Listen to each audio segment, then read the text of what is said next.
Pill of Laughter says, hey, Pastor Mike, greetings. What's your advice on how to approach Numbers 31, the passage about sex slaves? God bless your ministry. It's really had an impact on my life. It's been a little while since I looked at this passage, so I'm going to have to just read it with you guys and hope that off the top of my head, something fruitful flows. Try to find the relevant section. This is where verses help for those asking questions. It's great if you say Numbers 31 verses this through that, because then I can avoid this part right here where I don't have the whole Bible memorized, believe it or not. Maybe if someone in the live chat could help me find the verses. It's difficult to scan these with my eyes while talking to you, while running a stream. Someone can do that, but I don't know how to do that. I'm going to wait a second because this is important. Someone tell me the verses in Numbers 31. Maybe Pill of Laughter could do that.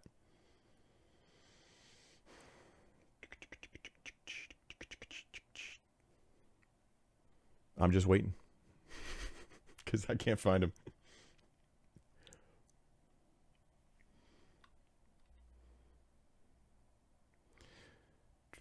Just a reminder to you guys. So it's 52 verses in this chapter. I'm going to wait until someone can tell me the verses.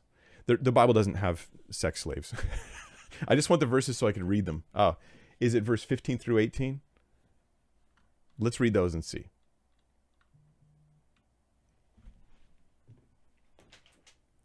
Yeah. Okay. Here we go. Thank you, everybody. Appreciate that. Don't come down on Pillow of Laughter. He doesn't know what it's like being me. All right. Moses said to them, have you let all these women live? Behold, these on Balaam's advice caused the people of Israel to act treacherously against the Lord in the incident of Peor. And so the plague came among the congregation of the Lord. Now, therefore, kill every male among the little ones and kill every woman who has known a man by lying with him. But all the young girls who have not known a man, this is the text I'll focus on. There's at least 3 major issues in this little section, but this is what he's asking about. All the young girls who have not known man by lying with him, keep alive for yourselves. So the brief little background reminder, and we have to have the background, is that the Midianites wanted to ruin the Israelites, and the king of Midian knew that God was protecting them, and they couldn't do this. And so Balaam counseled them. Well, the reason why you can't get them, Balaam was this prophet, right? He counseled. The reason why you can't get them is because they're honoring God. And as long as they're honoring God and serving God, Israel will be protected by God. But if you can get them to sin against God, then you don't have to attack them. God will deal with them for you. And so the way that Midian does this is they send women to the Israelites to fornicate with them.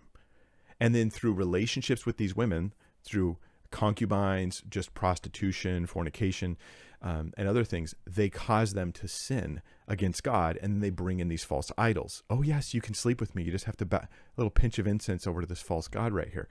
And how many guys would take that deal? So these women were part of seducing the Israelite men in order to lead them into idolatry. So they're going to be punished as well. What's the story though? And there's other issues to cover here, but the question's about verse 18. What about these young girls that have not known a man by lying with him? What does that mean? Keep them alive for yourselves. For this, what happens is some skeptics just fill in the blank with their imagination. Keep them alive for yourself. Oh, so you could sleep with them all you want. And then they become sex slaves. That's the question that was asked. Sex slaves. Doesn't say that, does it? It doesn't say that, does it? The women could either be servants or they could be potential wives.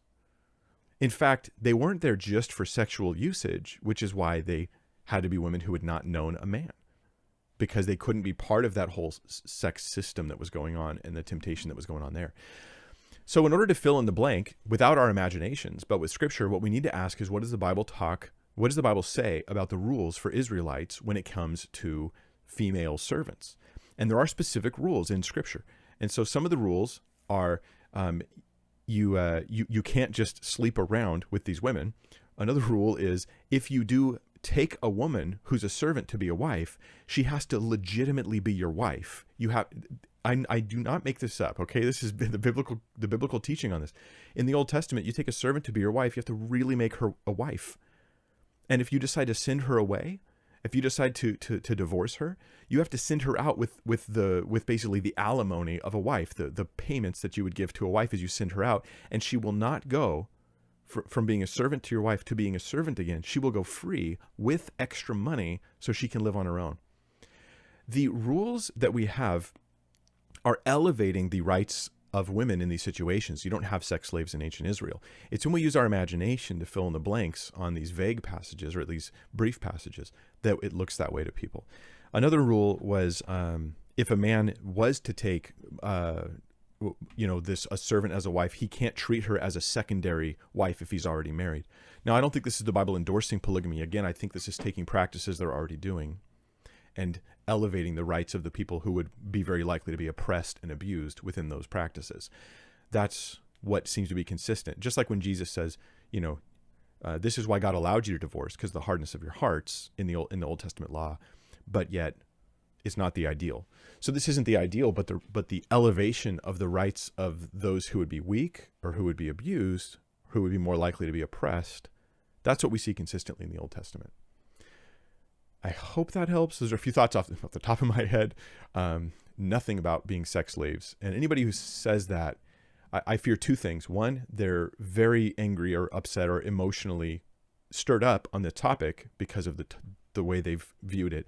But two, they got there without real indications of Scripture. Like they got there with their imagination, but not with the clear teaching that we find in the Bible. Now, if you get there that way, it might be hard to use clear teachings to get you out of there, because people will sometimes perceive someone like me, well, here's the things you didn't consider. They consider this manipulation to try to take away the mean stuff in the Bible. And once they're thinking this about you, you're just a dirty apologist. You're not someone to reason with and think about. You're a dirty apologist. And that's fine. I'm not going to take that to bed with me, but it does mean that it will be very difficult for someone to correct you, because anybody who tries to correct you, you see as dirty.